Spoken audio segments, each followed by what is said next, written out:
Olá, pessoal. Sejam bem-vindos a mais uma aula da disciplina de Organização e Arquitetura de Computadores.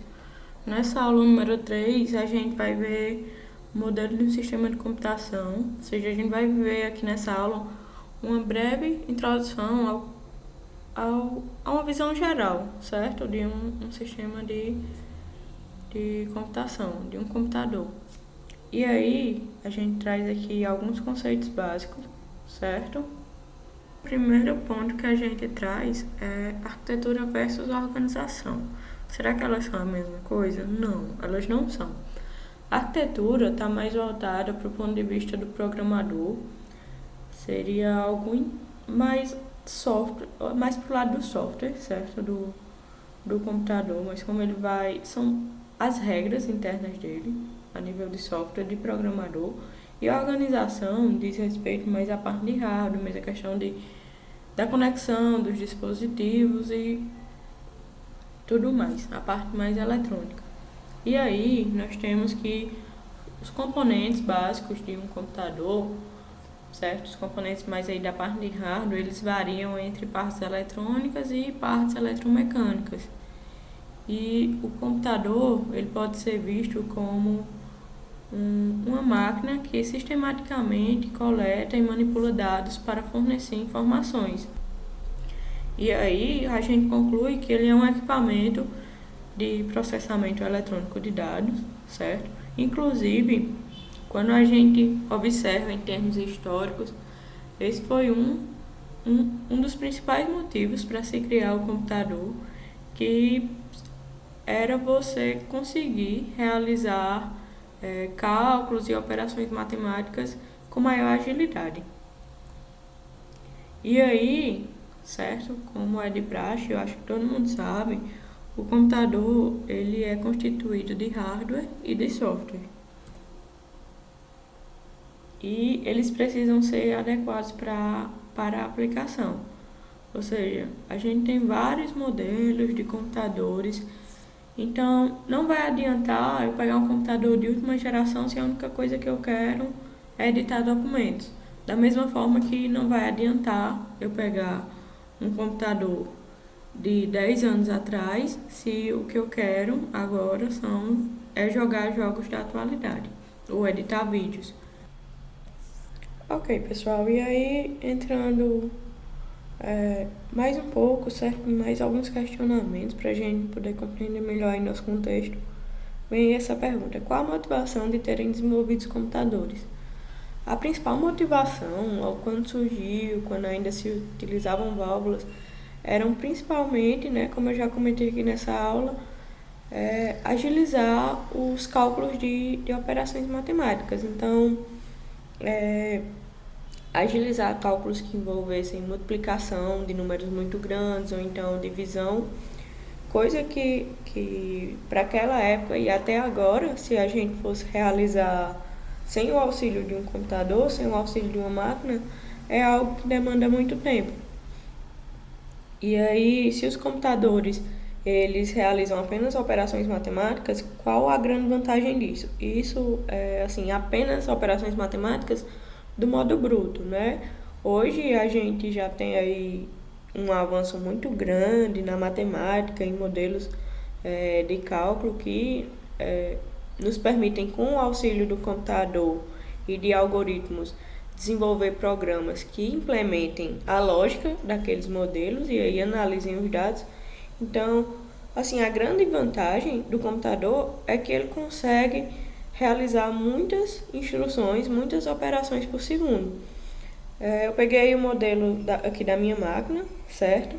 E aí a gente pode ver aqui que a CPU, aqui ela tem 1.8 GHz. O que é que quer dizer isso? 1.8 GB é 1.8 vezes 10 elevado a 9. E Hertz é uma unidade de frequência, que é 1 dividido por T. T sendo aqui uma unidade de tempo. E aí no sistema internacional é a unidade de segundo.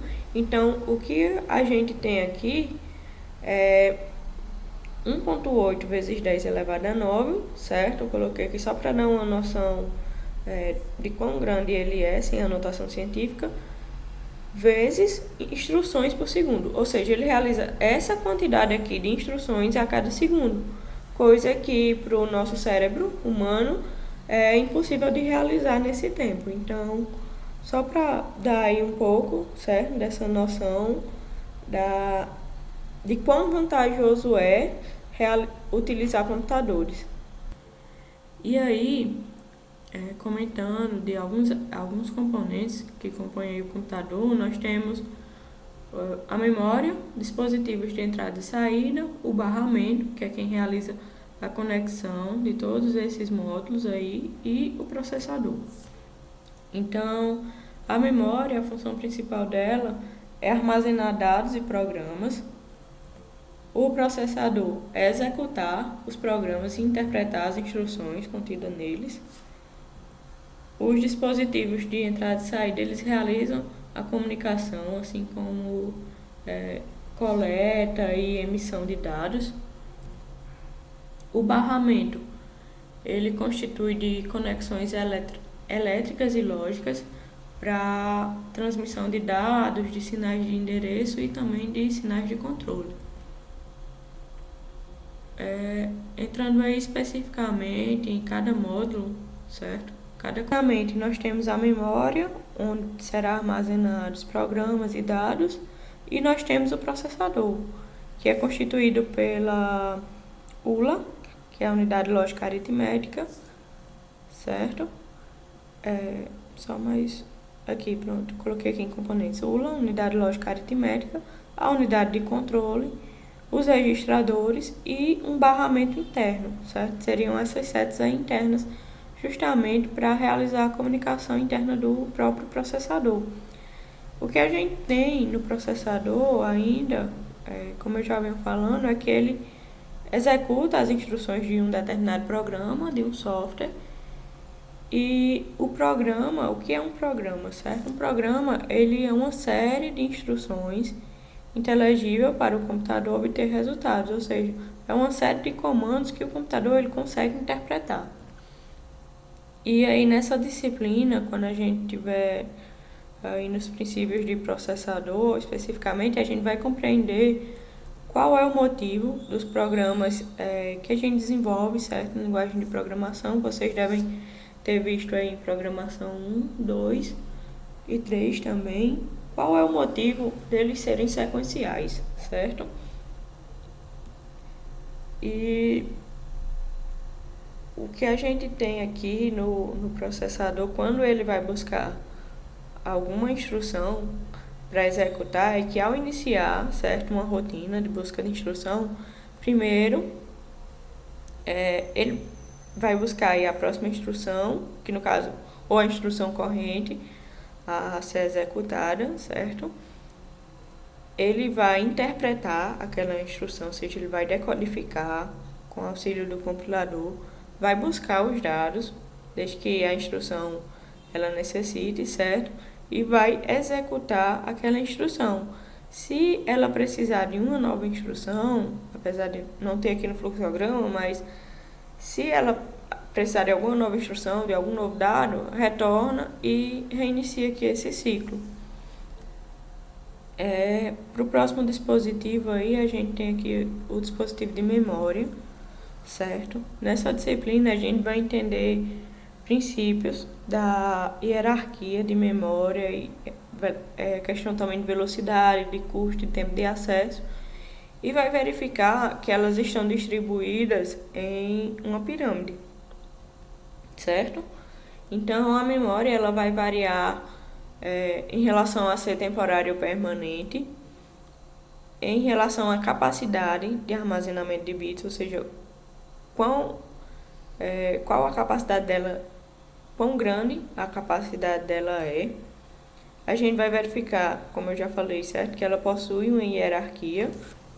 E no caso, mais detalhes disso a gente vê aí já na próxima aula. Em relação aos dispositivos de entrada e de saída, a gente tem que eles são periféricos que possuem módulos para serem ligados no computador, ou seja, não ocorre a ligação direta.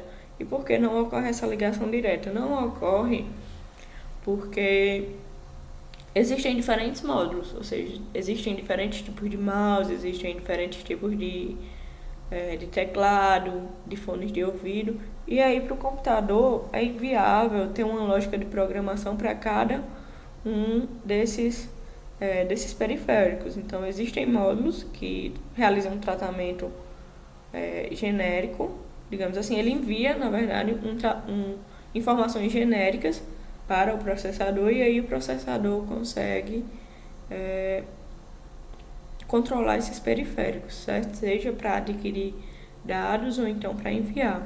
E aí, o que a gente tem de interação dos periféricos com o processador são basicamente esses três tipos aí.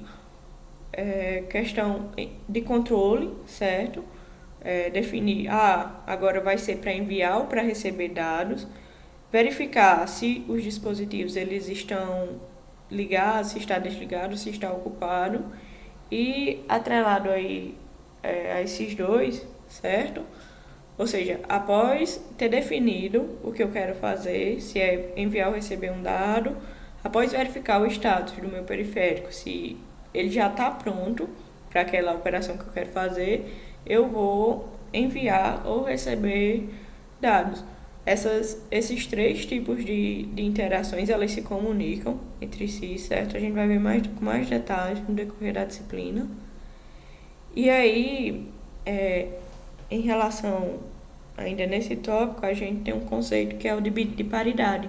O bit de paridade, como os dispositivos de entrada e saída, eles estão muito associados à questão de dados, constantemente eles vão ter também aí um bit de paridade, que é para verificar, com base em operações matemáticas, se aquela informação ou instrução ela está correta ou não. Uma outra característica importante desses dispositivos é que eles possuem uma comunicação muito lenta, comparada à comunicação, certo? Para o processador, que realiza muitas instruções por segundo. Nesses dispositivos, se o processador ele ficar totalmente dedicado a eles, ocorrerá que o nosso computador ficará muito lento. Então, nesse diagrama aí, nesse fluxograma, a gente vê como ocorrem rotinas de comunicação entre o processador e os periféricos. Então, a gente inicia aí com o processador enviando comandos de leitura ou escrita à interface, e aí ocorre uma verificação do status. Verifica se aquele dispositivo ele está pronto ou não. Se ele não estiver, continua nessa verificação. Quando ele estiver pronto, aí ocorrerá a operação de leitura ou escrita de bytes, certo? E aí verifica se ele terminou. Se ele não tiver terminado, ele retorna para o ciclo, e se ele tiver terminado, continua. Na nossa seção 5, agora, de barramento, a gente tem aí que o barramento, certo? Que são as conexões, eles vão estar divididos basicamente em 3 linhas, são as linhas de dado, endereço e controle. A largura da linha ela é um parâmetro para o desempenho. É comum que as linhas tenham 32 ou 64 bits, certo? Esse parâmetro aqui de desempenho está atrelado basicamente ao que a gente viu na aula passada de ponto flutuante.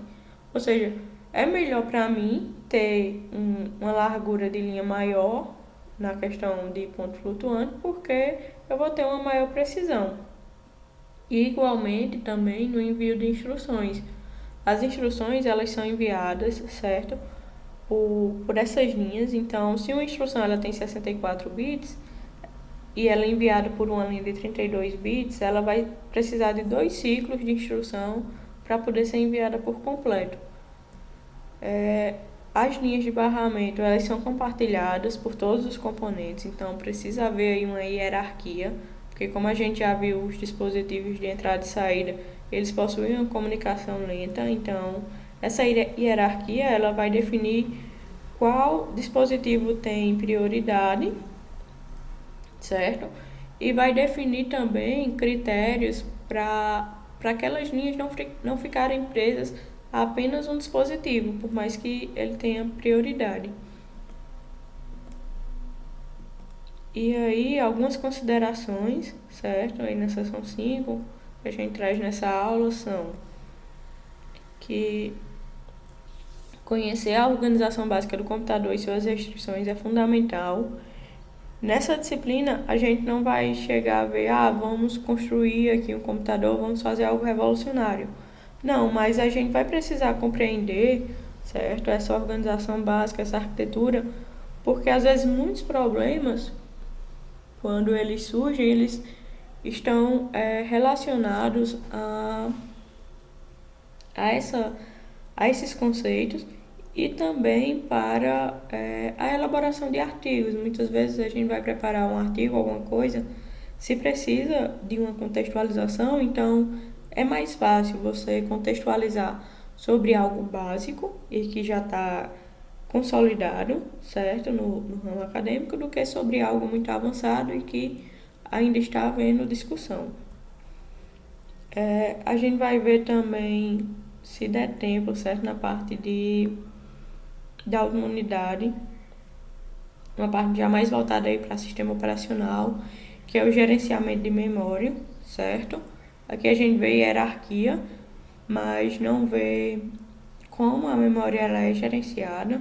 Então, se der tempo aí, a gente traz isso de adicional e a questão também da gerência de arquivos, que é uma temática